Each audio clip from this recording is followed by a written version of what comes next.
आपण इथे आलोय तर आधी रायगडाची माहिती घ्यावी असं एक मला वाटतं. या जागेचं एक माझ्यासाठी फार महत्त्व आहे. इथे येणाऱ्या माणसांनी खूप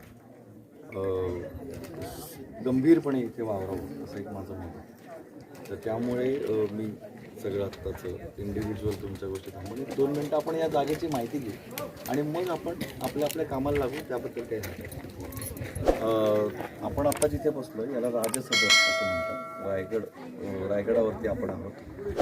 हाच छत्रपती शिवाजी महाराजांचा, छत्रपती शंभू महाराजांचा हा दरबार होता. विशिष्ट अशी रचना तुम्हाला इथे दिसेल. आपण जेव्हा हा चित्रपट साकारलेला आहे शिवरायांचा छावा, याच्यामध्ये तुम्हाला पहिल्यांदा जो दिसतो तो हा नगरखाना. आपण बाहेरनं त्याचं शूटिंग घेऊ शकता. त्यावेळी तुम्हाला लक्षात येईल की तो जसाच्या तसा साकारायचा आम्ही प्रयत्न केला आहे. त्याच्यावरचे जे पडलेल्या गोष्टी आहेत या सगळ्या गोष्टी आता आपण त्याच्यामध्ये सेटच्या माध्यमातून आणि VFXच्या माध्यमातून साकारलेल्या आहेत. का तर तत्कालीन दरबार कसा होता हा सांगण्याचा एक दाखवण्याचा एक प्रयत्न आहे. इथे बसून हे सांगण्याचं औचित्य मी साधतोय म्हणून जरासं आपण सगळे एकत्र आलो आता पुन्हा. आपण जर पाहिलं तर याची रचना समोर जी दिसते आपल्याला, आपण जिथे आता कार्यक्रम केला ती राजसदर आहे. तिथे बसून छत्रपती शिवाजी महाराज सगळं कारभार करत असायचे.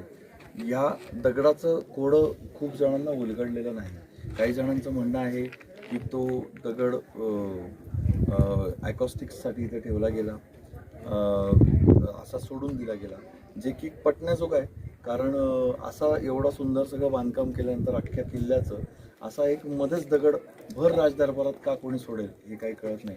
पण जर ते तसा विचाराने सोडलं गेलं असेल तर ते फार ब्रिलियंट असं म्हणावं लागेल. कारण अशा प्रकारचा एक प्रयोग तुम्हाला इथे करून बघता येतो. तुम्ही जेव्हा दरबाराच्या कुठल्याही कोपऱ्यातनं बोलता तेव्हा ते सदरेवरती ऐकू जातो. खूप साध्या आवाजात जरी बोललात तुम्ही. मागे आम्ही आणि विनोद एकत्र आलो तेव्हा विनोदला तो प्रयोग मी करून दाखवला की साध्या आवाजात मी आत्ता तुमच्याशी ज्या आवाजामध्ये कम्युनिकेट करतो त्या आवाजामध्ये संवाद साधायचा प्रयत्न केला, बोललो आपण तरी ते सदरेवरती व्यवस्थित ऐकू जातं. हा आजही प्रयोग आपण करू शकतो. त्या काही त्याला छप्पर वगैरे असतील त्यामुळे अकॉस्टिक अधिक सुंदर असेल. तर ही जी रचना आहे ही रचना फार सुंदर म्हणता येईल. आत्ता आपण जे बसलो आहे याला पडव्या असतील. हा पडवीचा भाग आहे संपूर्ण. फोर्थचा भाग आहे जो आपल्या सेटमध्ये सुद्धा दिसतो. आपण शिवरायांच्या छावासाठी प्रतीक रेड्डी यांनी जो सेट साकारलेला आहे त्या सेटमध्ये पण आपण दिसतो. आपल्याला जे दिसतं तिथे आपल्याला जेव्हा प्रवेश करताना आपण पाहतो छत्रपती संभाजीराजांना. आपण आत्ता बाहेर जाऊन पाहिलं तर आपल्याला लक्षात येईल की आपण तशाच पद्धतीच्या दरवाजातनं आतमध्ये आलेलो आहोत आणि ते सगळं साकारायचा प्रयत्न केला आहे. कारण आता हे सेटचं कौतुक सांगण्याचा भाग नाही आहे. महत्त्व याला आहे की इथे सगळा इतिहास घडला या किल्ल्यावर, जिथे आज आपण सगळेजण एकत्र आलेलो आहोत आणि तो तसाच्या तसा पुन्हा प्रत्यय दिला तर कुठल्या ठिकाणून कशा पद्धतीने काय काळामध्ये आणि कुठल्या वास्तूमधनं हे सगळं राजकारण घडलं किंवा इतिहास निर्माण झाला हे सांगण्याचा प्रयत्न शिवरायांचा छावा या चित्रपटामध्ये आम्ही केलेला आहे आणि त्यासाठी जास्तीत जास्त ॲक्युरसी आणायचा प्रयत्न केलेला आहे. आपण मला वाटतं की जर तुम्हाला चालणार असेल तर आपण पटकन बाहेर जाऊ आणि बाहेरनं या सगळ्या दरबाराचं अवलोकन एकदा करू. मग आपण सेपरेट व्हायला हरकत नाही. तर समोर तुम्हाला ते सगळं मार्केट. मग इथे असं म्हणतात की सर्व प्रकारचा जिन्नस मिळायचा.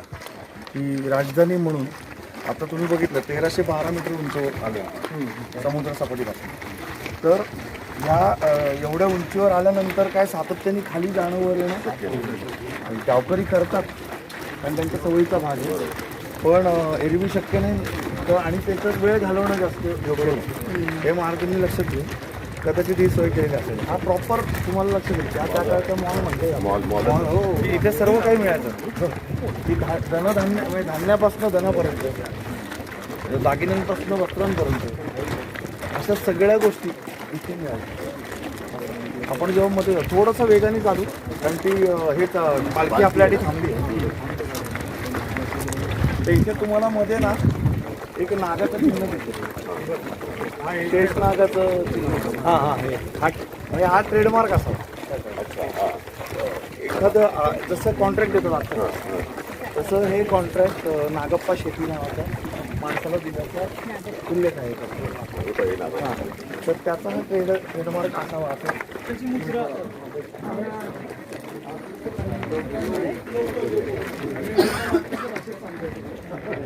आपण घेऊया की आपण जी सुरुवात केली ती जगदीश्वराच्या देवळापासून केली. या सगळ्या वास्तू का मी तुम्हाला वारंवार सांगतोय, कारण या सगळ्या वास्तू आपल्याला सिनेमामध्ये दिसणार आहे. मयूरजी नाईकांचा आणि शंभू महाराजांचा एक अप्रतिम सीन आपल्याला जगदीश्वराच्या देवळाच्या गाभाऱ्यात दिसणार आहे. किंवा आपण ज्या दारातनं आपण आत्ता एंटर केलं जगदीश्वरामध्ये, ते दार तसंच्या तसं उभं करण्याचा आम्ही प्रयत्न केलेला आहे. शिवरायांचा छावा हा चित्रपट सेट्सच्या बाबतीत मी का कौतुक करतोय, कारण छत्रपती संभाजी महाराजांना एक इस्टॅब्लिश्ड राज्य मिळालं जे शिवरायांच्या निर्माणानंतर पोरकं झालं असं वाटावं अशी परिस्थिती निर्माण झाली.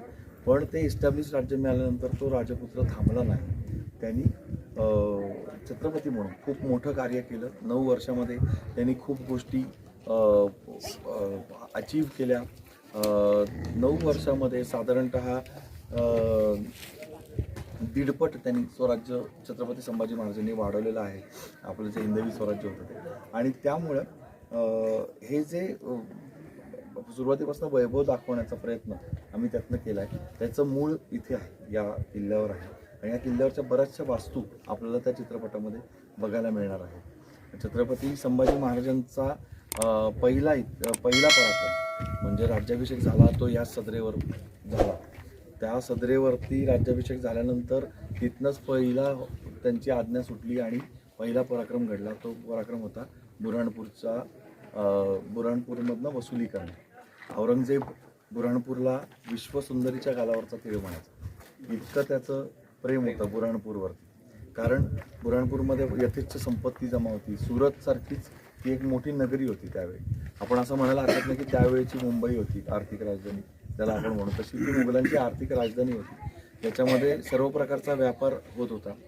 म्हणजे चांगल्या पद्धतीने सोनं, चांदी, रेशीम, मसाले याचा व्यापार होत होताच, पण गुलामांचीही विक्री होती, जे अन्यायकारक होतं. बरं, गुलाम कोणी इतर नव्हते, एतद्देशीय मंडळी होती.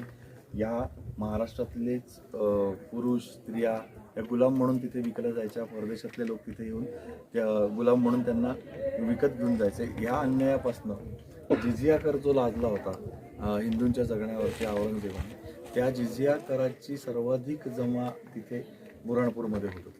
आणि त्यामुळं बुऱ्हाणपूरमधनं वसुली करून औरंगजेबाला जबर धक्का द्यायचा असा डाव किंवा अशी एक योजना छत्रपती संभाजी महाराजांनी आखली. बुऱ्हाणपूरला मुघल दख्खनचा दरवाजा म्हणायचे, दख्खनमध्ये प्रवेश करण्याचा प्रवेशद्वार म्हणायचे. तर हा जो भाग आहे सगळा, तर त्या दख्खनच्या प्रवेशद्वारावरच कुलूप घालायचं आणि मग त्यांना खाली उतरूच द्यायचं नाही. ही छत्रपती संभाजी महाराजांची योजना होती. तर हा जो एक पित्याच्या पावलावर पाऊल ठेवून शत्रूची जी योजना आहे, ती शत्रूची योजना आधीच ओळखून त्याच्यावरची योजना तयार करून तिची अंमलबजावणी करणं, हा जो छत्रपती संभाजी महाराजांचा मोठा स्वभावाचा भाग दिसतो, राजकारणाचा भाग दिसतो. आणि हे सगळं करताना वयवर्ष 23 सगळ्यांचं.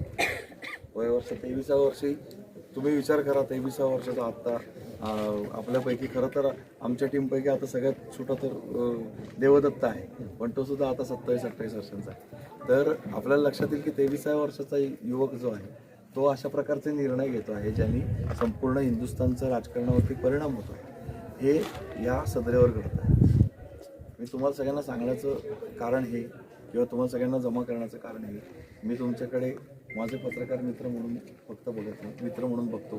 तुम्ही सुद्धा या पद्धतीने याच्याकडे पाहावं असं मला वाटतं की जेव्हा केव्हा तुम्ही इंडिव्हिज्युअली पण याल किल्ल्यावर, तेव्हा या ठिकाणी काय काय घडलं आहे, किती मोठं राजकारण घडलं आहे. जेवढा मोठा शिवाजी महाराजांचा राज्याभिषेक झाला, तेवढाच मोठा राज्याभिषेक इथे संभाजी महाराजांचा झाला. त्याला ऐंद्र्याभिषेक असं म्हणतात. इंद्राने करून घेतलेला अभिषेक आपल्या परंपरेमध्ये, संस्कृतीमध्ये जो म्हटलं जातं वैदिक याच्यानुसार, तसा ऐंद्र्याभिषेक संभाजी महाराजांनी स्वतःचा करून घेतलेला आहे. आणि त्याच्यानंतर त्यांनी संपूर्ण धुरा सांभाळून इथे हिंदुस्थानभर आपल्या नावाचा डंका पिटला आहे. तुम्हाला लक्षात येत असेल, जर छत्रपती संभाजी महाराज 120 त्यांनी युद्ध केली आणि 120 युद्धानंतर अविजित राहिले. ते कुठल्याही तह नाही, मग अशी जसं त्या गणेश कुटवाडांनी सांगितलं की कुठलाही तह नाही आणि कुठलीही माघार नाही. कुठलाही पराभव नाही, अशी 120 युद्ध त्यांनी जिंकलेली आहेत केवळ 9 वर्षाच्या कालखंडात. आता ॲव्हरेज काढला तर 9 वर्षामध्ये वर्षाला 10 युद्ध त्यांनी केले असं म्हणावं लागेल.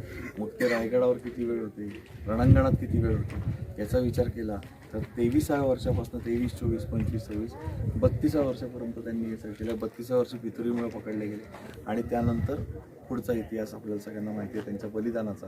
फारच जाज्वल्य इतिहास आहे, वेदनादायक इतिहास आहे. आपण तिथपर्यंत पोहोचणारच आहोत. पण पहिली जी आपण पहिली जी घटना आहे ज्याच्यावरती आपण सिनेमा बनवलेला आहे, शिवरायांचा छावा. आपण छावा या शब्दातच आपल्याला लक्षात येईल की शिकण्याची प्रोसेस आहे ती या सिनेमामध्ये प्रकर्षाने दिसणार. म्हणजे तुम्ही विचार करा की जो प्रसंग आपण पाहू की हंबीरराव, आम्ही तो प्रसंग केला तिथे त्या सेटवरती की हंबीररावांनी सगळा तो खजिना आणून असा ठेवला आहे, तो इथेच ठेवला असेल असा विचार करा. मग तुम्हाला कळेल की नेमकं आपण कुठे बसलो. की तिथे सगळा तो पसारा मांडला आहे. नवीन कारकून भरती करायला लागले खजिन्याची मोजतात करण्यासाठी. विचार करा म्हणजे केवढा मोठा प्रचंड खजिना वसूल करून औरंगजेबाच्या जुलमी राजवटीतून त्यांनी इथे आणला होता आणि तो बुऱ्हाणपूरवरनं आणला होता. म्हणजे आणि त्यात असं सांगतात की आता आपण आलो मुंबईपासून इथे यायला आपल्याला माहिती किती त्रास पडला आणि किती त्रास सहन केला आपण, किती एकमेकाशी बोललो, अरे यार अंग दुखतं, हे झालं, आता जरा झोपूया, झोप पण 5 तास मिळणार आहे वगैरे वगैरे. पण हे करताना आपल्याला हा विचार यायला पाहिजे की इथनं निघाले ते रायगडावरून आणि बुऱ्हाणपूर मध्य प्रदेशाच्या कॉर्नरला आहे, बॉर्डरवर आहे. 5 दिवसात घोड्यांवर गेले आणि 3 दिवसाची मोहीम करून पुढच्या 4 ते 5 दिवसात नाशिकपर्यंतचा प्रदेश जाळत औरंगजेबाचा ते रायगडावर पुन्हा दाखल झाले. आता तुम्ही रूट लक्षात घ्या किती मोठं आहे. आणि ते इथे ठरलं, इथून घडलं म्हणून रायगडावर तुम्हाला सगळ्यांना मी घेऊन आलो. एवढंच सगळ्यांना सांगायचं होतं म्हणून त्रास दिला. जय शिवराय.